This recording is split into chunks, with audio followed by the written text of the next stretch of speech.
Assalamualaikum warahmatullahi wabarakatuh. Alhamdulillahirabbil alamin wassalatu wassalamu ala asyrofil anbiya'i wal mursalin wa ala alihi wa sahbihi ajmain.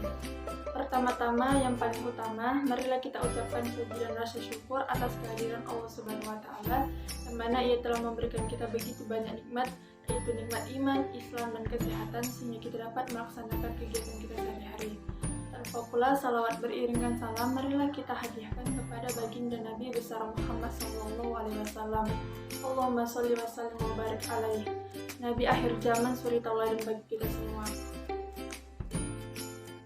Baiklah, pada kesempatan kali ini kami dari kelompok 11 ingin mempresentasikan hasil kerja kelompok kami, yang mana kami beranggotakan saya sendiri, Nur Maleni, dan teman saya Ananda Suci Mafira, yang mana materi yang kami bahas tentang beberapa model penelitian Islam yang ketiga, yaitu pemikiran modern, filsafat Islam, dan pendidikan Islam. Beberapa model penelitian Islam yang ketiga. Yang pertama, model penelitian pemikiran modern. Pemikiran modern dapat diartikan sebagai arah pemikiran yang maju menuju kepada pembaharuan. Adapun menurut Muhammad Abduh, terdapat dua macam metodologi pemikiran modern. Yang pertama, pemikiran modern yang sekuler. Pemikiran ini yang menjaga akidah Islam, tetapi juga mengaplikasikan pemikiran Barat sebagai hukum positif. Dalam pemikiran ini cenderung kepada sekularisme, yang bertujuan untuk memisahkan agama dan negara dan menjadikan hukum positif Barat sebagai pengganti syariat Islam yang masih memerlukan pembenahan. Yang kedua, pemikiran modern yang agamis. Pemikiran ini yang masih menjunjung tinggi nilai-nilai mobilitas, rohani, dan keagamaan. Dalam pemikiran ini, menerapkan akidah dan syariat Islam sebagai sumber hukum yang paling utama dalam kehidupan beragama. Model penelitian pemikiran modern. Pada penelitian pemikiran modern dalam Islam, telah banyak penelitian dilakukan oleh para ahli. Di antaranya, yang pertama, model penelitian Dillier-Noer. Dua, model penelitian HAR-Gibb. Dua, model penelitian filsafat Islam. Filsafat berasal dari kata filien, yang artinya mencintai, dan dari kata Sophia yang artinya kebijaksanaan. Jadi, filsafat dapat diartikan sebagai pengetahuan mengenai semua hal melalui sebab-sebab terakhir yang didapatkan melalui penalaran atau akal budi. Sedangkan kata Islam yang berasal dari kata bahasa Arab itu aslama yusallimu islaman, yang berarti patuh, tunduk, berserah diri, serta memohon selamat dan sentosa. Dari sejumlah pakar yang mengemukakan pendapatnya tentang pengertian filsafat Islam, dapat diambil kesimpulan bahwa filsafat Islam adalah merupakan suatu kajian sistematis terhadap kehidupan, alam semesta, etika, moralitas, pengetahuan, pemikiran, dan gagasan politik yang dilakukan di dalam dunia Islam atau peradaban umat Muslim yang berhubungan dengan ajaran-ajaran Islam.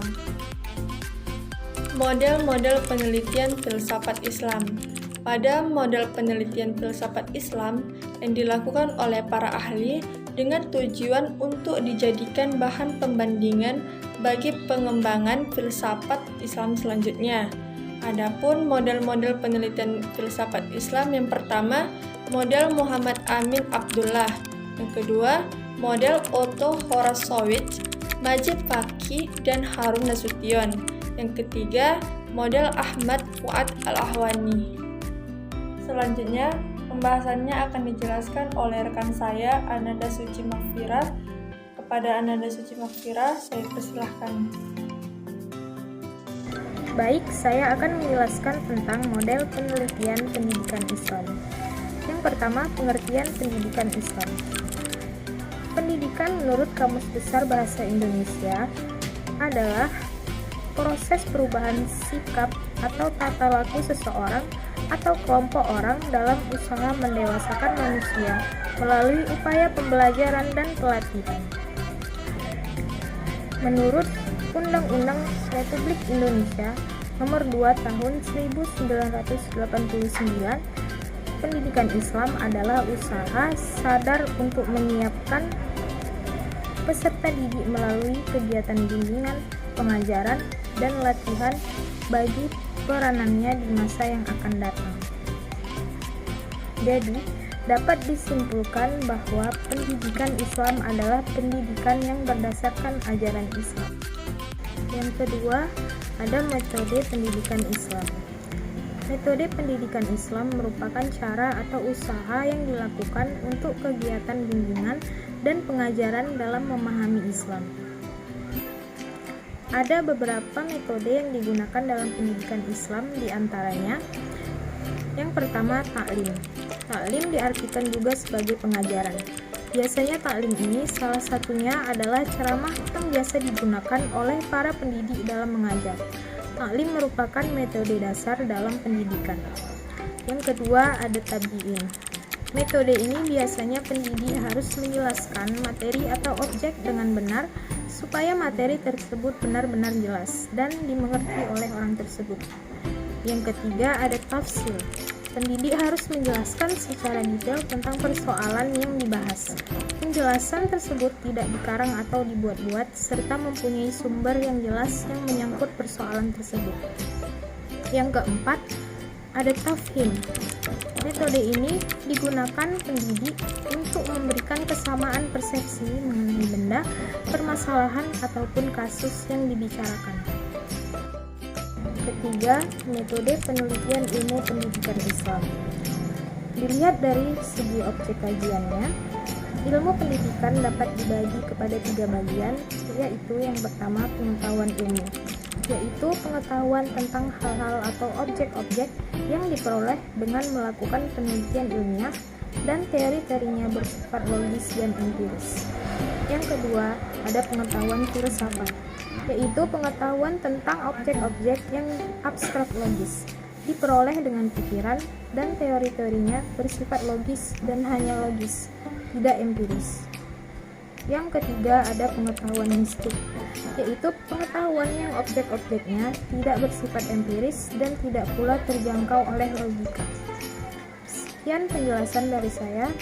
Selanjutnya saya kembalikan kepada rekan saya. Demikianlah pembawaan materi kami tentang beberapa model penelitian Islam ketiga. Semoga dapat bermanfaat dan menambah wawasan bagi kita semua. Kurang dan lebihnya saya mohon maaf.